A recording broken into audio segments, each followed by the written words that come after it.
sebelumnya kita sudah pernah membahas mengenai apa-apa saja yang ada di sistem ekonomi atau ada berapa macam saja sistem ekonomi.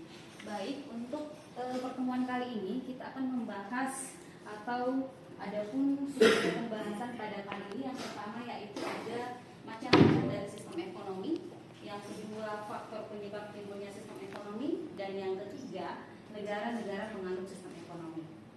Baik, untuk pokok pembahasan yang pertama, ada 3 sistem ekonomi yang dikenal pada umumnya. Ada sistem ekonomi liberal, sistem ekonomi campuran, dan sistem ekonomi terpusat. Ya, ini yang pada umumnya atau orang sudah biasa mengenal. Nah, seiring dengan berjalannya waktu, perkembangannya zaman, maka sistem ekonomi ini terus berkembang menjadi sistem ekonomi kapitalis, liberal, campuran, kemudian sistem ekonomi liberal terpusat, ya. Jadi semua sistem ekonomi ini dipengaruhi oleh sistem pemerintahan yang ada di suatu negara. Baik, kita akan membahas sistem ekonomi yang pertama. Ada sistem ekonomi tradisional. Nah, sistem ekonomi tradisional ini di mana merupakan sistem ekonomi yang menganutnya adalah masyarakat tradisional. Ilmu yang diterapkan adalah ilmu yang diberikan oleh nenek moyang atau ilmu yang diturunkan secara turun-temurun dan bersifat sangat sederhana. Kita lihat ciri-ciri dari sistem ekonomi tradisional ini, ya. Ada teknik produksi dipelajari secara turun-temurun dan bersifat sederhana. Yang berikut hanya sedikit menggunakan modal, ya. Kemudian pertukaran dilakukan dengan sistem barter. Yang berikut belum mengenal pembagian kerja dan masih terikat dengan tradisi. Saya rasa untuk sistem ekonomi ini mungkin masih ada ya untuk di Wamena atau di daerah-daerah pedalaman, yang mana sistem ekonominya itu mereka hanya mengandalkan alam atau memanfaatkan apa yang ada di sekelilingnya. Kemudian hasil pertanian atau hasil yang diperoleh itu hanya digunakan untuk rumah tangga saja, tidak untuk diperjualbelikan. Sehingga kenapa dikatakan ciri dari sistem ekonomi tradisional ini adalah sistem pembagiannya itu dilakukan secara pertukaran antara barang dengan barang, ya, seperti itu. Yang berikut ada sistem ekonomi liberal bebas.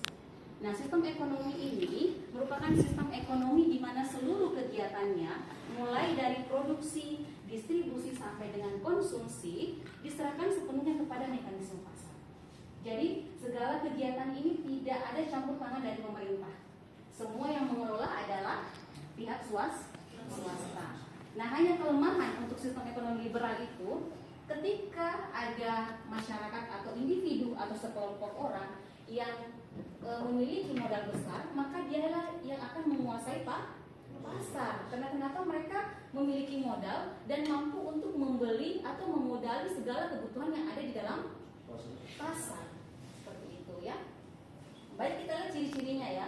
Setiap orang bebas memiliki barang termasuk barang modal. Jadi setiap barang yang dimiliki menjadi hak milik dari orang atau sekelompok orang, ya. Jadi memang peran pemerintah ini tidak ada. Yang berikut, setiap orang bebas menggunakan barang dan jasa yang dimilikinya. Yang berikut, aktivitas ekonomi ditujukan untuk memperoleh laba. Jadi kegiatan di dalam pasar itu sepenuhnya bagaimana mencari keuntungan. Nah, kalau kita sendiri di Wamena seperti apa kira-kira di dalam pasar? Masih ada peran pemerintah, ya? Masih kan tidak? Masih, ya. Karena kita lihat di dalam pasar itu, contohnya mungkin di pasar Potikialet, ya, pemerintah membatasi, ya, barang-barang yang harus dijual di kios dengan barang-barang yang mama jual di pasar. Jadi memang masih ada peran pemerintah. Jadi masih dapat dikatakan bahwa peran pemerintah dalam pasar, dalam sistem ekonomi yang ada di Wamena itu sendiri masih menggunakan peran dari pemerintah. Ya. Yang berikut, pemerintah tidak melakukan intervensi dalam pasar. Jadi tidak ada campur tangan dari pemerintah. Persaingan dilakukan secara bebas. Kemudian peranan modal sangat penting atau sangat vital. Ini untuk sistem ekonomi liberal bebas. Tadi kalau tradisional itu yang menganut siapa? Masyarakat tradisional, karena mereka masih sangat terikat dengan tradisi. tradisi. Sedangkan kalau sistem ekonomi pasar liberal bebas, kegiatan perekonomiannya itu diserahkan kepada mekanisme pasar atau pihak swasta tanpa campur tangan pemerintah. Oke, baik. Yang ketiga, sistem ekonomi komando atau terpusat. Kalau yang ini kebalikan dari liberal, ya, yang mana peran pemerintah sangat besar. Bahkan produksi, kemudian apa yang akan dijual oleh masyarakat itu semua diatur oleh pemerintah. Kita lihat ciri-cirinya. Semua alat dan sumber-sumber daya dikuasai pemerintah. Jadi pihak swasta itu hanya sebagai pengguna, tetapi tidak sebagai pemilik. Jadi hanya memiliki hak untuk menggunakan, tetapi tidak untuk memiliki. Yang berikut, hak milik perorangan tidak diakui. Mengapa? Karena hanya sebatas menggunakan, tidak untuk memiliki. Yang berikut, ada individu atau kelompok yang dapat berusaha dengan bebas dalam kegiatan perekonomian. Jadi individu tidak bebas melakukan hal yang mereka inginkan. Semua dikendalikan oleh pemerintah. Ya. Kemudian ada kebijakan perekonomian diatur sepenuhnya oleh pemerintah. Ya. Dan kebijakan ini meliputi ada kebijakan moneter dan ada kebijakan fiskal. Kebijakan moneter itu kebijakan yang dikeluarkan pemerintah melalui anggaran pendapatan belanja negara untuk meningkatkan pendapatan masyarakat secara berkelanjutan, tetapi harga tetap stabil. Jadi kalau seumpamanya harga-harga semakin tinggi, pendapatan juga semakin tinggi, maka tidak akan ada saving atau tabungan di masyarakat, sehingga dibutuhkan kebijakan moneter dan kebijakan fiskal. Sedangkan kalau kebijakan fiskal itu kebijakan yang dikeluarkan pemerintah melalui anggaran pendapatan belanja negara, yang mana salah satunya itu untuk meningkatkan kesejahteraan masyarakat, kemudian bidang pendidikan, bidang kesehatan, mencakup semua unsur-unsur yang ada di pemerintah itu sendiri. Ya. Baik, kita lanjut ke sistem ekonomi yang keempat. Ada sistem ekonomi campuran. Nah, sistem ekonomi ini itu peran swasta dan pemerintah seimbang. Yang mana dikatakan seimbang karena peran pemerintah dan peran swasta itu sama-sama mengelola kegiatan ekonomi atau sistem ekonomi dalam pasar untuk menciptakan kesejahteraan masyarakat. Nah, kalau sistem ekonomi ini ya merupakan gabungan dari sistem ekonomi pasar dan terpusat. Tadi liberal itu peran pemerintah tidak ada ya. Kemudian kalau terpusat kebalikan dari liberal. Yang berikut, barang dan sumber modal, sumber daya yang vital dikuasai oleh pemerintah. Nah, sekalipun perannya itu seimbang, tetapi untuk sumber daya yang penting yang vital dikuasai oleh pemerintah, seperti sumber daya alam, ya, tambang emas, minyak bumi, ya. Mengapa harus pemerintah yang menguasai? Karena sumber daya alam ini memiliki pendapatan yang begitu besar. Nah, kalau hanya satu daerah yang mengelola atau individu atau kelompok yang mengelola, maka akan terjadi ketimpangan pendapatan. Sehingga pemerintah perlu mengelola agar pendapatannya dapat didistribusikan ke seluruh daerah yang ada di Indonesia. Seperti itu, ya. Nah, yang berikut, pemerintah dapat melakukan intervensi dengan membuat peraturan, kebijakan fiskal, kebijakan moneter, membantu serta mengawasi kegiatan swasta. Jadi pemerintah berperan untuk mengawasi, kemudian melihat perkembangan yang ada di dalam perekonomian yang ada di Indonesia atau yang ada di suatu daerah. Ya. Yang berikut, peran pemerintah dan sektor swasta berimbang. Nah, penerapan sistem ekonomi campuran ini akan mengurangi berbagai kelemahan dari sistem ekonomi pasar dan komando, serta ditujukan untuk meningkatkan kesejahteraan rakyat. Mengapa dikatakan penerapan sistem ekonomi campuran mengurangi berbagai kelemahan? Yang pertama tadi untuk liberal dikatakan bahwa ketika masyarakat yang mengelola pasar tidak ada intervensi dari pemerintah, maka secara tidak langsung akan terjadi monopoli dalam pasar atau terjadi ketimpangan pendapatan. Sedangkan kalau terpusat sendiri, masyarakat tidak punya gairah atau tidak punya semangat untuk melakukan kegiatan yang mereka bisa lakukan. Artinya mereka punya kreativitas, mereka punya daya kreasi, tetapi mereka tidak bisa salurkan karena dibatasi oleh pemerintah. Sehingga mengapa dikatakan penerapan sistem ekonomi campuran ini mengurangi kelemahan dari sistem ekonomi liberal dan sistem ekonomi terpusat, ya, seperti itu. Baik, yang berikut ada sistem ekonomi kapitalis, ya. Tadi sudah ada peran pemerintah begitu begitu tinggi. Yang berikut ada tradisional, yang mana yang mengelolanya adalah masyarakat tradisional. Kemudian yang berikut ada terpusat, yang mana peran pemerintah begitu besar. Yang campuran pemerintah dan swasta seimbang. Sekarang ada sistem ekonomi kapitalis. Sistem ekonomi kapitalis ini seperti apa?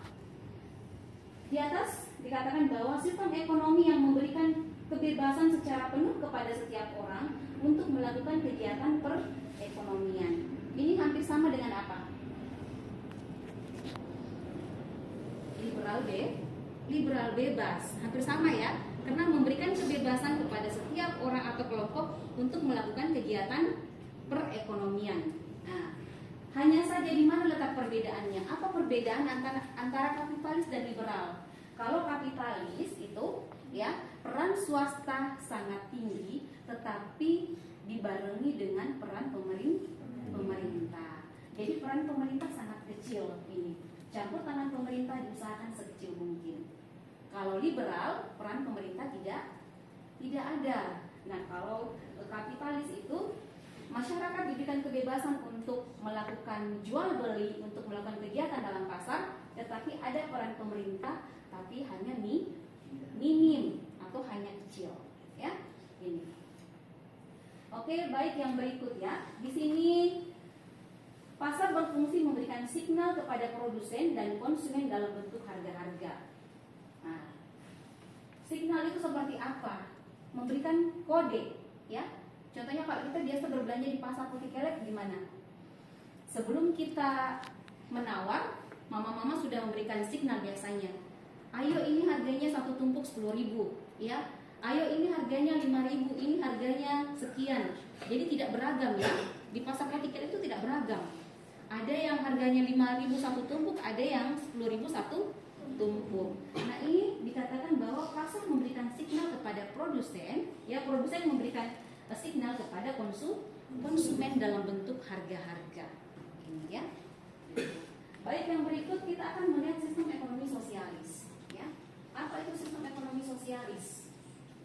Nah, suatu sistem yang memberikan kebebasan yang cukup besar kepada setiap orang untuk melakukan kegiatan ekonomi, tetapi dengan campur tangan pemerintah. Ini hampir sama dengan apa? Campuran, ya.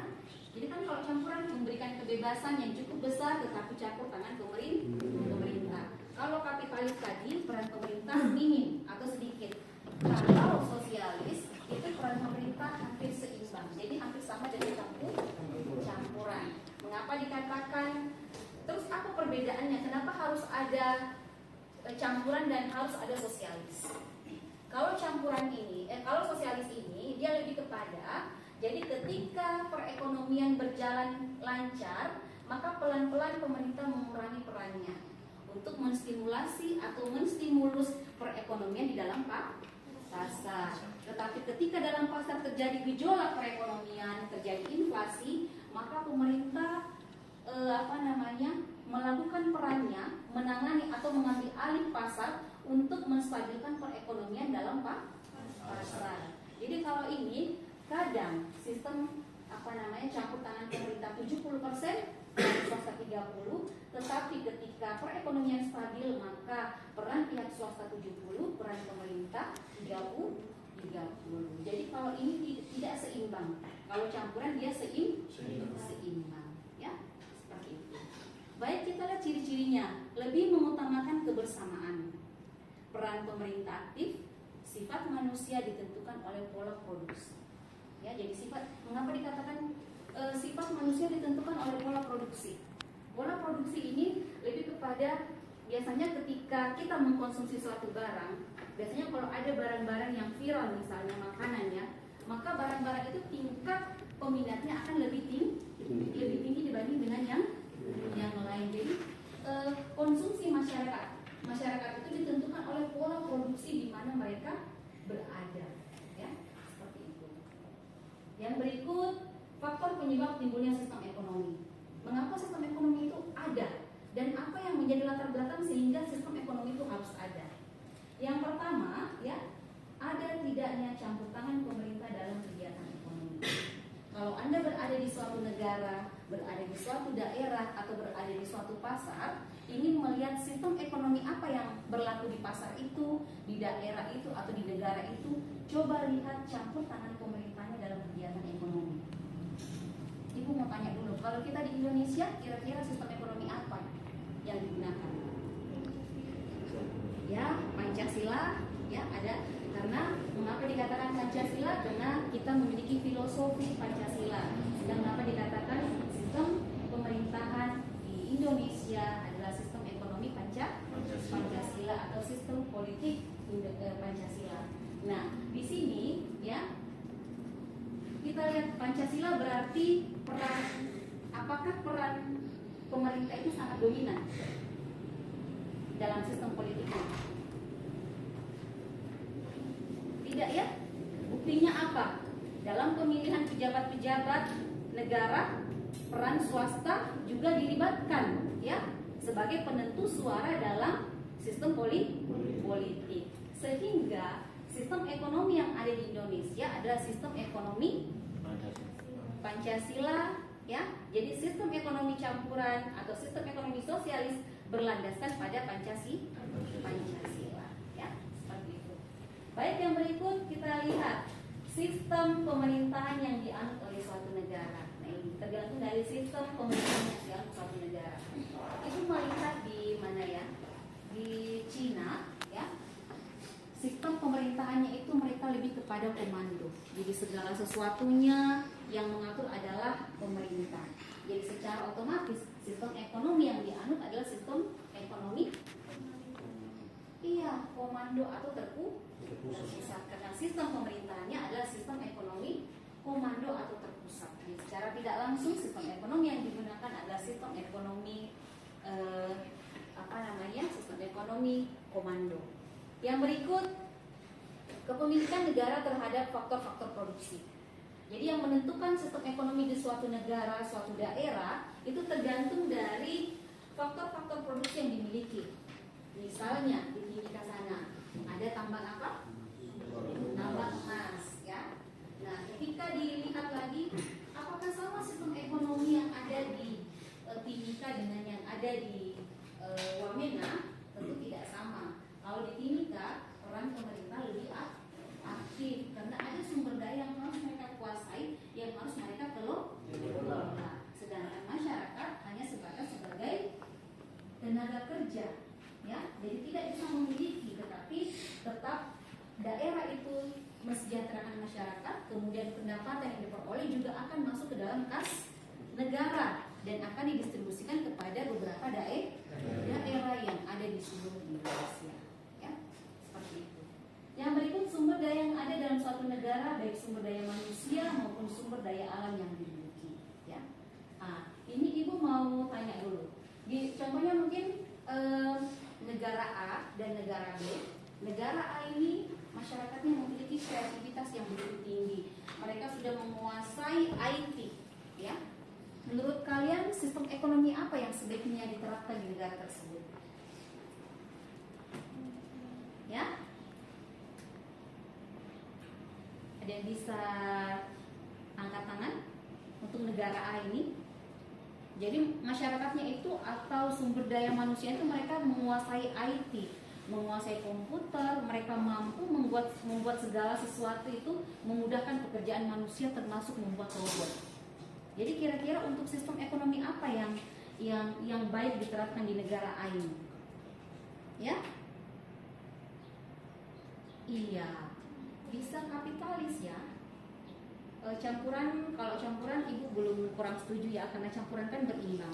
Sedangkan kalau kapitalis itu memberikan kebebasan kepada seluruh masyarakatnya untuk berkreativitas, memanfaatkan apa yang ada atau bebas melakukan kegiatan produksi. Nah, ketika masyarakatnya mampu dalam bidang IT, mampu membuat robot misalnya, mampu membuat segala hal yang memudahkan pekerjaan manusia. Jadi sebaiknya pemerintah tidak membatasi itu, memberikan kesempatan kepada semua masyarakatnya untuk bisa bersaing, melakukan atau membuat hal-hal yang bisa baik menguntungkan bagi dirinya dan juga menguntungkan bagi negara. Ya kan, kalau bisa membuat seperti mungkin yang sekarang sudah ada mesin cuci misalnya, sudah ada vacuum cleaner yang bisa membantu pekerjaan manusia, bisa membuat robot. Ya, kenapa kita batasi gitu ya? Jadi sebaiknya memberikan kebebasan kepada masyarakatnya untuk berkreativitas ya. Jadi sistem ekonomi ini tidak selamanya bahwa dipatenkan bahwa suatu negara itu harus menggunakan ini. Karena tiap-tiap daerahnya memiliki sumber-sumber daya yang berbeda, entah itu dari sumber daya alam ataupun sumber daya manusia. Ya. Baik, yang berikut ada faktor penyebab penggunaan sistem ekonomi. Ini ada letak geografis yang berbeda, ada pertumbuhan penduduk yang begitu cepat, ya. Kemudian ada kemampuan produksi, dan yang keempat ketidakseimbangan struktur ekonomi, ya. Ini hal-hal yang mempengaruhi dalam sistem ekonomi yang ada di suatu negara. Nah, yang berikut ada sumber daya alam yang terbatas, ya. Kemudian ada sumber daya manusia atau tenaga ahli yang masih kurang. Nah, kalau di suatu daerah, contohnya kita di Wamena sendiri, kita memiliki sumber daya alam yang begitu bagus, ya. Kita tidak tanam pun mereka, jadi ada bibit satu pun itu dia akan tumbuh subur, karena kita memiliki sumber daya alam yang sangat subur dan bisa dimanfaatkan untuk bidang pertanian, ya. Tetapi kita belum memiliki tenaga ahli, artinya masyarakat yang mengelola pertanian, ya, hanya memiliki kemampuan atau ilmu yang mereka miliki itu dari turun temurun, belum mempelajari secara luas bagaimana pengelolaan pertanian secara baik. Nah, sehingga salah satu faktor yang mempengaruhi sistem ekonomi itu dari sumber daya manusianya. Kalau sumber daya alamnya bagus tetapi tidak didukung dengan sumber daya manusia, maka tidak akan ada tidak akan seimbang atau daerah itu susah untuk berkembang, sehingga perlu menstimulasi, memberikan pembelajaran, memberikan pelatihan agar masyarakatnya mampu untuk bertani secara baik atau secara profesional nanti. Ya. Nah, ini yang berikut persamaan sistem ekonomi. Ibu rasa ini Ibu sudah jelaskan ya, apa persamaannya, kemudian apa perbedaannya ya. Ini di sini bisa dilihat bahwa kapitalis dengan liberalis ini hampir sama, karena yang pertama pengakuan yang luas atas hak-hak pribadi, sedangkan liberal setiap orang bebas memiliki barang termasuk barang modal. Mengapa Ibu beri centang seperti ini? Karena dari ciri-cirinya mereka memiliki kesamaan, ya. Kemudian kepemilikan alat-alat produksi di tangan individu. Nah, sedangkan liberal setiap orang bebas menggunakan barang dan jasa yang dimilikinya, ya. Yang berikut, individu bebas memilih pekerjaan atau usaha yang dipandang baik bagi dirinya. Nah, untuk liberal, aktivitas ekonomi ditujukan untuk memperoleh laba. Yang berikut, perekonomian diatur oleh mekanisme pasar. Semua aktivitas ekonomi dilaksanakan oleh masyarakat atau pihak swasta. Nah, pasar berfungsi memberikan signal kepada produsen dan konsumen dalam bentuk harga-harga. Di sini pemerintah tidak melakukan intervensi dalam pasar, persaingan dilakukan secara bebas. Ya. Nah, untuk perbedaannya, kalau liberal campur tangan pemerintah, tidak ada campur tangan pemerintah, sedangkan kalau kapitalis campur tangan pemerintah itu sebisa mungkin diminimalkan atau peran pemerintah sangat minim. Ini perbedaannya ya. Nah, yang berikut persamaan dari komando dan sosialis, ya. Disediakannya kebutuhan pokok pemerintah, sedangkan kalau di komando semua alat dan sumber-sumber daya dikuasai pemerintah. Hak milik perorangan tidak diakui, tidak ada individu atau kelompok yang dapat berusaha dengan bebas dalam kegiatan perekonomian. Yang berikutnya, kebijakan pemerintah diatur sepenuhnya oleh pemerintah. Sedangkan kalau sosialis, kegiatan ekonomi didasarkan perencanaan negara, produksi dikelola oleh negara. Jadi ini persamaannya. Jadi hampir sama antara komando dengan sosialis. Nah, untuk perbedaannya, ya, untuk perbedaannya dari kegiatan ekonomi. Kalau sosialis tadi, kalau campuran itu seimbang, sedangkan sosialis tidak seimbang, tergantung dari kegiatan dalam pasar. Ketika terjadi gejolak, maka peran pemerintah semakin tinggi, tetapi ketika pasar stabil, maka peran swasta yang lebih tinggi. Ya. Nah, yang berikut perbedaan antara tradisional dan campuran. Ibu rasa ini sudah sangat berbeda ya. Kalau campuran itu ya gabungan dari, dia sudah mulai modern ya, sudah ada pembagian kerja. Sedangkan untuk tradisional, yang pertama itu masih terikat tradisi, pembagian kerjanya belum teratur, kemudian tanah sebagai tumpuan kegiatan produksi dan sumber kemakmuran. Jadi memanfaatkan apa yang ada di sekelilingnya ya. Bahkan alat-alat sederhana itu, alat-alat yang mereka gunakan, mereka buat sendiri dari apa yang ada di sekelilingnya ya. Nah, ini untuk negara-negara penganut sistem ekonomi komando dan tradisional. Kalau negara-negara komando seperti negara komunis ya, Cina, Korea Utara dan Rusia. Sedangkan kalau tradisional ini Ethiopia, tapi bisa saja, tetapi lebih kepada masyarakat yang tinggal di pedalaman yang memang belum atau jarang tersentuh oleh daerah-daerah luar. Jadi mereka hanya memanfaatkan apa yang ada di sekelilingnya. Ya. Nah, ini untuk liberal ya. Untuk liberal seperti Amerika Serikat, Argentina, Bolivia, Brasil ya, kemudian Chili, Cuba, ada Kanada dan masih banyak lagi. Kemudian untuk penganut negara-negara liberal seperti di negara-negara Eropa ya, ada Armenia, Austria, Belgia dan seterusnya. Sedangkan kalau untuk campuran seperti di Indonesia, Mesir dan Malaysia. Ya. Oke, baik, mungkin itu saja yang dapat Ibu sampaikan. Kalau ada yang bertanya silakan.